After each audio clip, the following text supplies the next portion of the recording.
रामानुजदया पात्रं ज्ञानवैराग्यभूषणं श्रीमद्वेङ्कटनाथार्यं वन्दे वेदान्तदेशिकं लक्ष्मीनाथसमारम्भां नाथयामुनमध्यमाम् अस्मदाचार्यपर्यन्तां वन्दे गुरुपरम्पराम्। यो नित्यमच्युतपदाम्बुजयुग्मरुक्मव्यामोहतस्तदितराणि तृणाय मेने अस्मद्गुरोर्भगवतोऽस्य दयैकसिन्धोः रामानुजस्य चरणौ शरणं प्रपद्ये। माता पिता युवतयस्तनया विभूतिः सर्वं यदेव नियमेन मदन्वयानाम् आद्यस्य नः कुलपतेर्वकुलाभिरामं श्रीमत्तदङ्घ्रियुगलं प्रणमामि मूर्ध्ना। भूतं शरस्य महदाह्वय भट्टनाथ श्रीभक्तिसार कुलशेखरयोगिवाहान् भक्ताङ्घ्रिरेणुपरकालयतीन्द्रमिश्रान् श्रीमत्पराङ्कुशमुनिं प्रणतोऽस्मि नित्यम्। कूजन्तं राम रामेति मधुरं मधुराक्षरम् आरुह्य कविताशाखां वन्दे वाल्मीकिकोकिलं। वाल्मीकेर्मुनिसिंहस्य कवितावनचारिणः शृण्वन् रामकथानाथं को न याति परां गतिम्। वेदवेद्ये परे पुंसि जाते दशरथात्मजे वेदः प्राचेतसादासीत् साक्षात् रामायणात्मना। अञ्जनानन्दनं वीरं जानकीशोकनाशनं कपीशमक्षहन्तारं वन्दे लङ्काभयङ्करम्। मनोजवं मारुततुल्यवेगं जितेन्द्रियं बुद्धिमतां वरिष्ठं वातात्मजं वानरयूतमुख्यं श्रीरामदूतं शिरसा नमामि। आञ्जनेयमदिपाठलाननं काञ्चनाद्रिकमनीयविग्रहं पारिजाततरुमूलवासिनं भावयामि रघुरामनन्दनम्। यत्र यत्र रघुनाथकीर्तनं तत्र तत्र कृतमस्तकाञ्जलिं बाष्पवारि परिपूर्णलोचनं मारुतिं नमः राक्षसान्तकम्। यत्र यत्र रघुनाथकीर्तनं तत्र तत्र कृतमस्तकाञ्जलिं बाष्पवारि परिपूर्णलोचनं मारुतिं नमः राक्षसान्तकम्।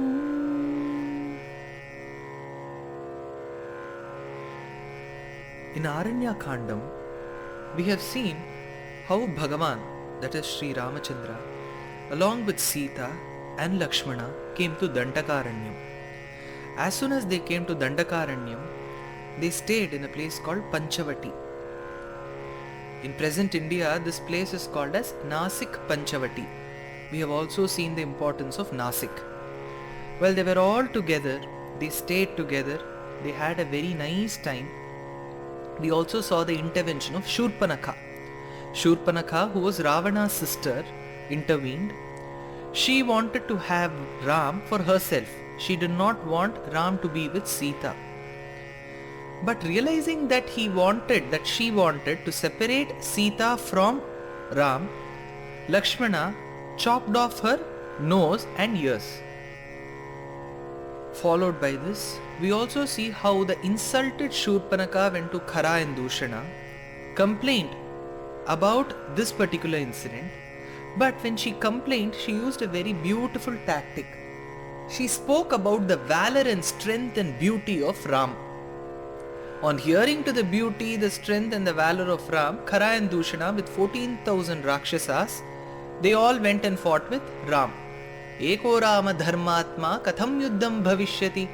All the rishis in Dandakaranyam though they all had done a Sharanagati at the feet of Divya Dampati, that is Ram and Sita, that this forest, the sacred forest of Dandakaranyam, should be devoid of all the Rakshasas, should be devoid of all the demons.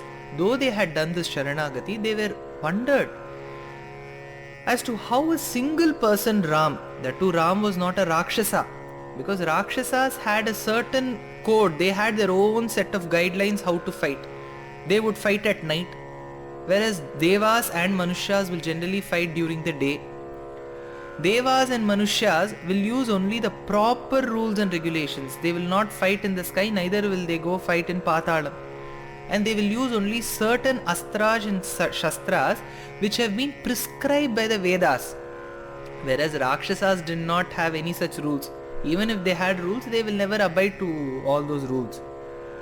So, Rishis were wondering as to how a single righteous person Ram, Eko Rama Dharmatma, Katham Yuddham Bhavishyati. How can this war happen? How can this battle take place? Because it is not a man to man. It is not a human being to human being.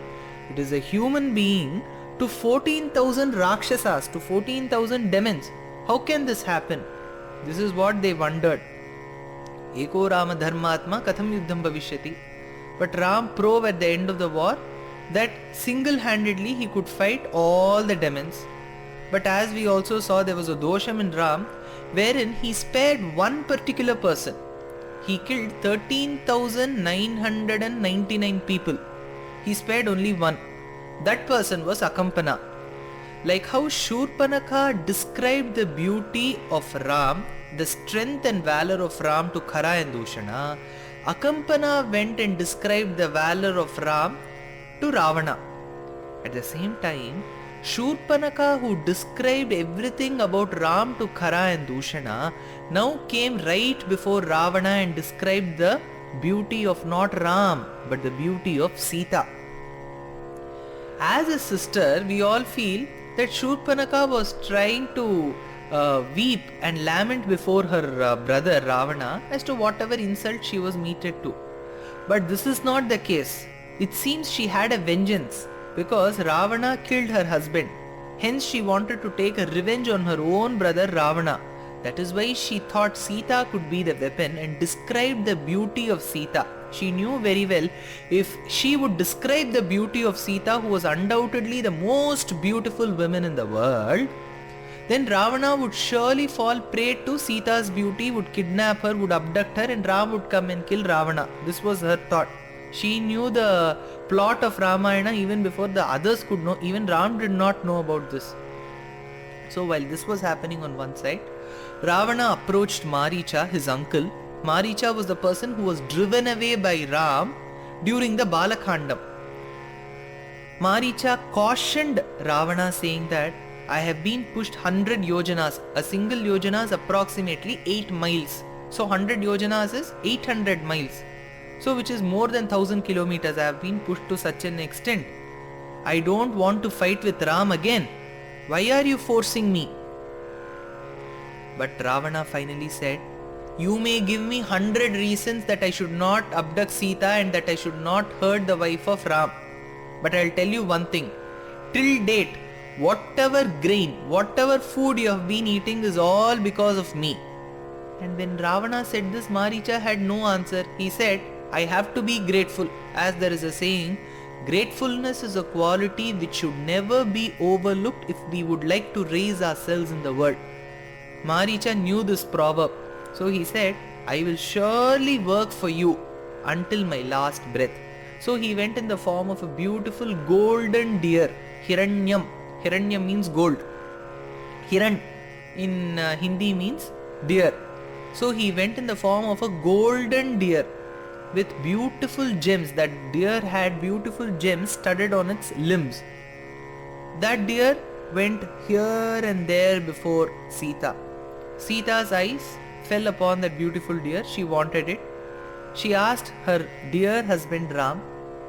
This was quite contrary to the attitude. We have also discussed how throughout Ramayanam we will find the two conditioned and mature souls are Ram and Sita. They were not even bothered when they were said that they would become the king and the queen by Dasharatha, and they were not even bothered when the next day Kaikeyi said that you had to go to the forest. So they were not bothered about getting the kingdom nor losing the kingdom. They were conditioned, mature souls. But at this point, this juncture in Ramayanam, they were infatuated by the beauty of the deer. Ram also fell prey to it and he started running behind the deer. While Lakshmana was there to protect Sita, Ravana came in the disguise of a sannyasi. He was hiding. Maricha, Ram shot an arrow on Maricha. Maricha cried out in the voice of Ram, Ha Site, Ha Lakshmana. So she sent her brother-in-law Lakshmana, but she did not send him normally. She gave him a lot of words, slightly abusive, and those words hurt Lakshmana so much that he could not stay at that point to protect Sita for more than a minute. He said, I will leave your protection, I'll leave this particular duty of protecting you to all the Vanadevataha, to all the gods in the forest. And I will also allow this particular duty of protecting you to all the birds and animals in the forest. Jatayu heard this.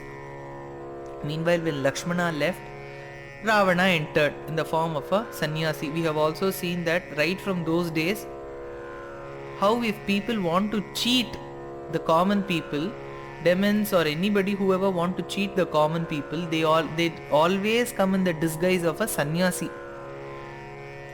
So we have seen how Ravana came in the form of a sannyasi.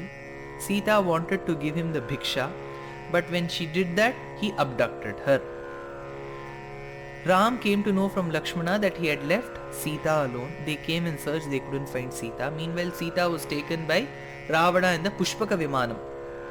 While she cried out for help, Jatayu, who was a very dear friend to her father-in-law King Dasharatha and who was also very friendly to her husband Ram, came to her protection. But Ravana, using the beautiful sword that was given by Lord Shiva called as Chandrahasam, he chopped off the wings of Jatayu and Jatayu fell to the ground. Meanwhile, Ravana and Sita were coming in the Pushpaka Vimanam. We saw how Sita placed each jewel of hers down to the ground. She threw one by one to the ground. She also took a little part of her sari. She put all the jewels in that and made it as a huge bunch and threw it on a cliff where she saw 5 monkeys sitting. Followed by this, we also saw how Ram and Lakshmana noticed the dying Jatayu. Jatayu said that you can go take the help of Sugriva. It is Ravana who has abducted Sita. He gave 2 information, 2 important. Ravana has abducted Sita, and to attain Sita back, to get Sita back, you will have to fight Ravana, and for that you will have to need Sugriva's help, who's staying close. So he gave moksham to Jatayu. He went further. He killed Kabandha. Kabandha, who was attained Papa Vimochanam, he said you will have to take the help of Sugriva. Going further, he went inside Shabari's hermitage, Shabari's ashramam. And finally we saw how Shabari, through her Acharya Vaibhavam, through giving importance to her Acharya, her preceptor, she attained moksham. This is the essence of Aranya Khandam that we have seen till the last lecture. To all the people who have gathered here, we will now be going to the 4th Khandam. The first was Balakhandam, the second was Ayodhya, third was Aranya Khandam, and now comes Kishkinda Khandam. As I am detailing all these parts or sargas of Ramayanam, you should also visualize the Indian map. We have started with a beautiful city which still exists today. It is called Ayodhya. We have seen how Ram was born there, which is right now in Uttar Pradesh. Meanwhile, we also saw the birth of Sita in the place called Janakapuri, Mithila.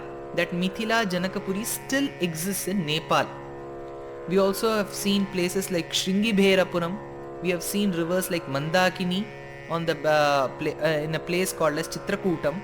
Then we have seen Dandakaranyam, which still exists in Madhya Pradesh and parts of Maharashtra.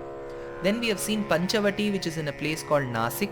Going further south, we now enter the state of Karnataka. Even today, you find this place called Hampi. Hampi was the most important commercial and capital town of the Vijayanagara rulers. Krishnadevaraya was one great king during the Vijayanagara Empire. So in Vijayanagara Empire, the most important town was Hampi, that still exists in Karnataka. It is this Hampi which was called as Kishkinda during Ramayanam time. Now we are going to see how Ram entered the forest. As Ram and Lakshmana started entering Kishkinda, prior to entering Kishkinda, Ram started lamenting because he saw the beautiful flowers, springs, waterfalls here and there, and he started lamenting. He said, "Hey Lakshmana, when I see these flowers, I should be happy. I should naturally be happy. But I am not so. Because I would have been happy had Sita been with me." Saumitre shobhate pampa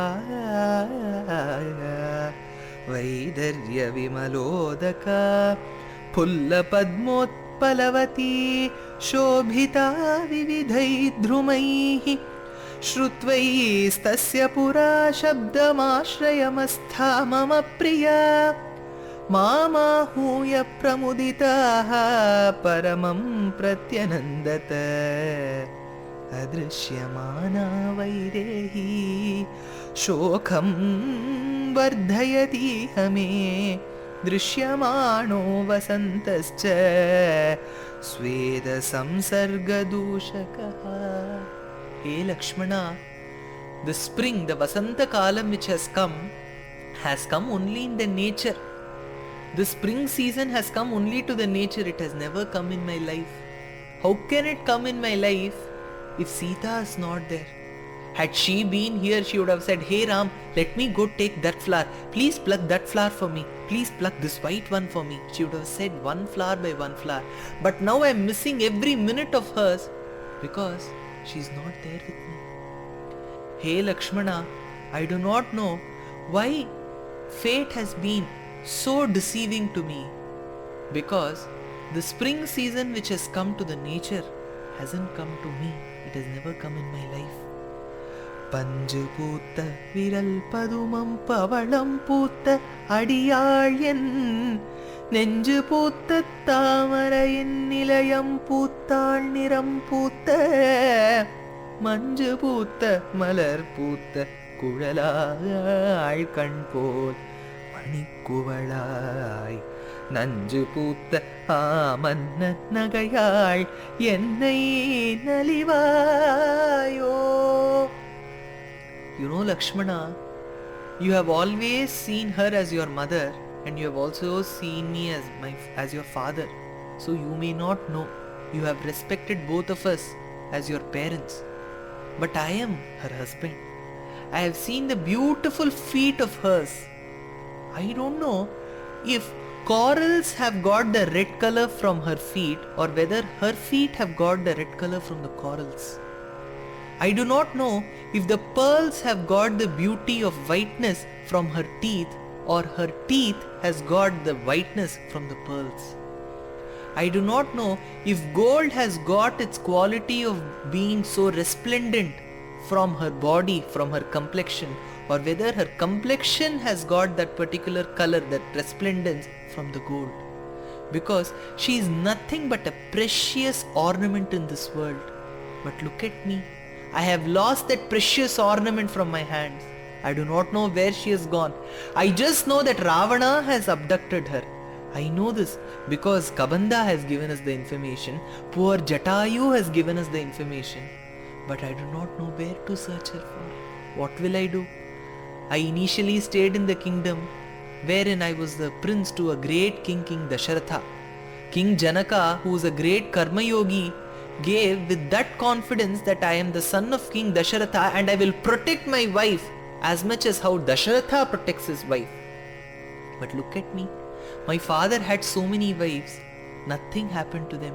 But I just had single wife. But I have lost control even of that. I do not know who has abducted her. I do not know what all problems, what all kind of sorrow she'll be facing. I do not know where she is, Lakshmana. I do not know how to console myself. Look at you. You have missed your mother. You are now missing your mother Sita. Hey Lakshmana, what will happen to us? I don't think I will be able to live for more than a minute if she is not there. But look at me. I feel, Lakshmana, there is one thing in my life. I have always been saying to people that I cannot live without Sita. I cannot live without Sita. Had I said this with the proper love and affection, I should have died by now. But look at me. My heart has also, my mind has also, my emotions have also duped me. They have cheated me. I am still not dead.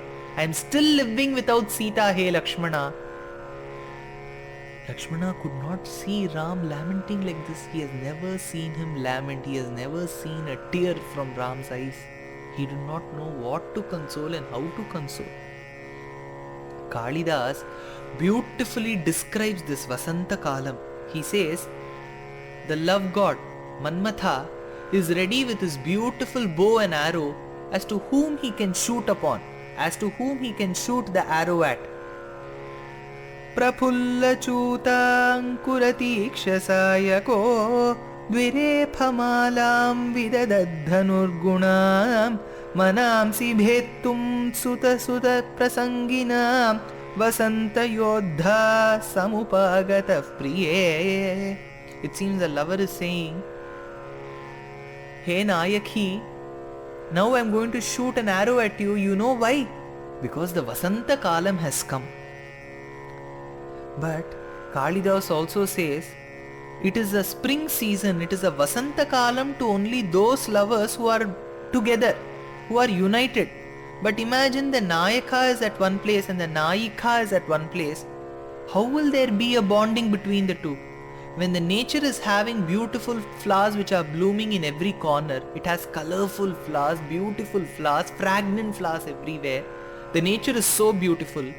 But the Nayaka and the Nayika are not together, then what will happen? This Kalam of Ashokam, where there is a beautiful season where people have to be happy without any sorrow, becomes Sashokam. It becomes a period where people remain with sorrow. Look at the beautiful words with which Kalidas has played. Only a great poet like Mahakavi Kalidas can do this. He has said, Amulato vidrumaragatamram sapallavam pushpachayam dadhana kurvantya ashoka hridayam sashokam nirikshyamana navayauvananam. Well, this was happening on one side. Ram was lamenting. Lakshmana said, if you keep on lamenting like this, we can never find Sita. Let's walk along the forest. And they started walking. They started going south. Now they have entered the region of Kishkinda. Sugriva was living along with his close associates, his close friends, and his Vanara Sainyam, and especially Jambavan and Hanuman, two important people whom Sugriva trusted and respected.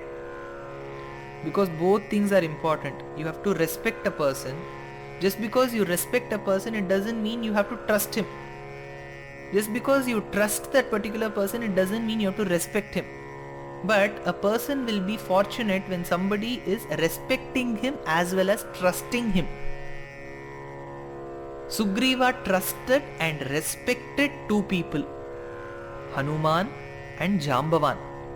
Sugriva was living along with both of them and his close associates and a huge Vanara Sainyam in a Rishyamukha Parvatam inside a cave. Like how we have windows now, even cave had windows, I suppose, those days. So when Ram and Lakshmana were walking along Kishkinda Rajyam, Sugriva was able to see these two people. He did not know who Ram was, who Lakshmana was. Neither had he seen many human beings before.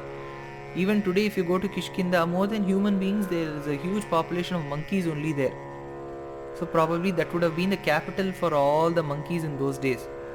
So Sugriva had never an idea as to Ram would be dark complexion, Lakshmana would be golden complexion. Both of them have come to the forest. Both of them are the sons of King Dasharatha. Sita is the wife to Ram. He did not know all this information because he himself was in a very problematic situation. Then only he can have all these common sense or general knowledge. He never had the time to get that extra knowledge. So when he spotted these two people, that is Ram and Lakshman, coming from a distance, he was afraid. He thought that his brother Vali had sent. We will see the reason, the flashback, the reason as to why he was afraid of his brother Vali. It was not his villain. It was his own brother Vali whom he was afraid of. Why should a younger brother be afraid of his elder brother when he would have not committed a huge crime or a blunder? Let's see what's the reason later. But he thought that it was Vali who had sent these two people to kill Sugriva. So he immediately started getting afraid. He was a panic-stricken person. Etau vanamidam durgam Vali pranihitau dhruvam Chaddham na chiravasano pracharanta vihagatau.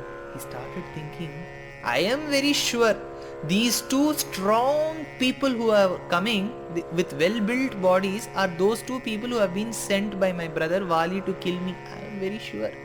I think today will be my last day. He started getting fear.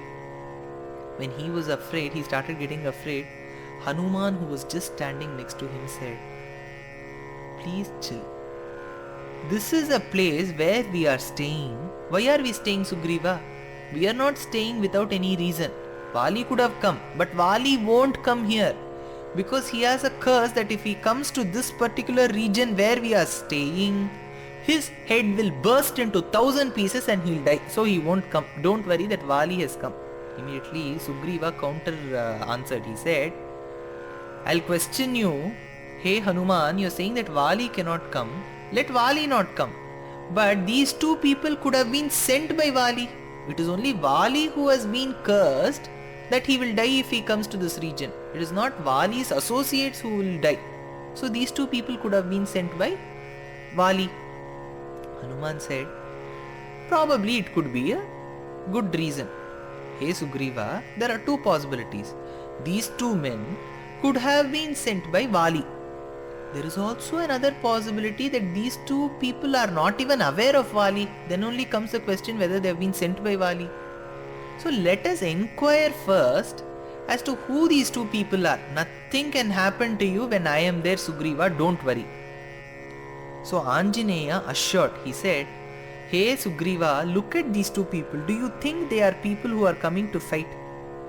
They look so tired, their faces seem as if they are coming through a very huge hurdle or a sorrow, and they won't have the mind to come and kill you. Don't have such thoughts, let me go get it cleared. So he assured Sugriva, Sambhramasthyajata mesha sarvavali krite mahan malayoyam girivaro bhayam asti valinaha. Hey Sugriva, don't worry. I will inquire and come as to who these two people are. Don't start getting panicky now. Let us inquire who these two people are. But Sugriva said, Hanuman, you go.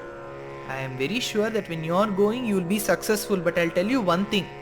From there, wherever you are going, when you are talking to them, have your face towards me.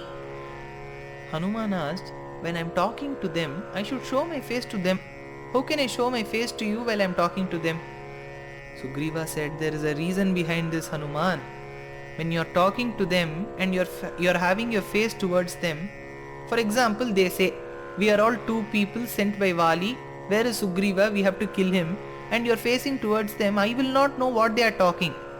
Whereas when you are talking to them, when you are having a conversation with them, but at the same time your face and your expression in your eyes are towards me, and they say, for example, they say that they have been sent by Vali. From there itself, if you give me a signal, I will run away from this side. So this was what Vali said. Sugriva said. So immediately Hanuman started laughing. He said, let me first go and then you talk all this. But Sugriva said, please have your face towards me. Mamaiva mukham sthitva prichatvam haripungava. Mamaiva mukham sthitva. Have your face towards me.